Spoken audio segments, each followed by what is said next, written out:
It all started with a pineapple pizza. Betsy, my girlfriend of 6 glorious years, believes pineapple belongs on pizza. I, Lee, a man of refined culinary taste, know this to be an abomination. So, World War III erupted in our kitchen. Betsy stormed off, deploying her usual tactic of leaving home. Yesterday it was the dishwasher, the day before, the Oxford comma. Today, Hawaiian pizza. I cradled Mr. Snuggles, my oversized teddy bear, watching her pack. It's 100 degrees out, Betsy. Are you sure you need that parka? I offered, dripping with sarcasm. She didn't even glance my way. Self-righteous indignation welled within me as I trailed her to the door. Dinner tonight, Bets. I chirped, radiating passive aggression. She turned, eyes blazing. Lee, I swear, when I get back, you'll regret this. You won't have a single decent microwave meal left. Betsy's departure launched the longest week of my life. I'd exhausted every takeout option within a 5-mile radius, my apartment resembled a landfill, and Mr. Snuggles wasn't providing the emotional support I needed. I missed Betsy, even her bizarre pizza toppings. Swallowing my pride, I texted, "Babe, I was wrong. Pineapple on pizza is delicious. Come back." The dreaded red exclamation mark appeared. Blocked. The woman blocked me over a pizza topping. My outrage quickly morphed into panic. We had rules. Blocking was forbidden, a sacred pact since the great mayonnaise incident of 2021. She wouldn't, I muttered, dialing my best mate, Mark. 2 pitchers of beer, Mark. Stat. At the bar, Mark, witnessing my rapid descent into beer-fueled despair, offered his usual sage advice, "Dude, Betsy's crazy. You want crazy? I'll introduce you to Brenda from accounting. She collects porcelain dolls." Marriage was the real issue, though. Betsy, bless her heart, wanted a big, white wedding, 2.5 kids, a golden retriever named Sparky, the whole shebang. I, on the other hand, broke out in hives at the mere mention of floral arrangements. 6 years and countless arguments, but this time, it felt different.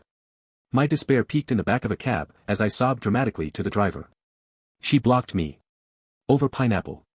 My apartment's a disaster, I have no clean socks, and I might actually starve to death. The driver, a woman with kind eyes and a soothing voice, chuckled. Some boyfriends order 18 inflatable companions. You're crying over socks. Inflatable what now? I shuddered. Then, horror washed over me as the driver pulled into my complex. This isn't my building. I said 14 Maple Street, not 14 Oak Street. She turned, pulling off her mask. It was Betsy. Surprise, she chirped. 18 inflatable companions, huh? I knew something was up. My jaw dropped. Betsy. You're a cab driver. She winked. Gotta make money somehow, right? Especially if someone keeps ordering pineapple pizzas. Turns out, Betsy had been moonlighting to save up for our wedding. A wedding I was desperately trying to avoid. The irony was a physical blow. That night, amidst the remnants of takeout containers and scattered socks, we talked. Really talked. I confessed my fears about marriage, about my crippling student loans and my mother's insatiable appetite for Betsy's hypothetical inheritance. Betsy, in turn, admitted that the parka in her suitcase was filled with emergency snacks, because she, too, feared starvation in my absence. We laughed, we cried, we ate leftover pineapple pizza, it wasn't that bad. And we made a deal. No more running away. No more blocking. And definitely no more porcelain dolls. We eloped to Vegas a month later.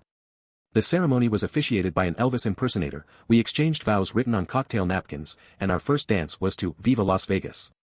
It wasn't the big white wedding Betsy had envisioned, but it was perfect. Even my mother, surprisingly, approved, perhaps charmed by the sheer absurdity of it all. And Brenda from accounting? She's now happily married to a guy who makes custom doll houses. True love, in all its bizarre and wonderful forms, prevails. The only downside? Betsy insists on an annual anniversary trip to a pineapple plantation. But hey, at least I have a lifetime supply of pizza toppings.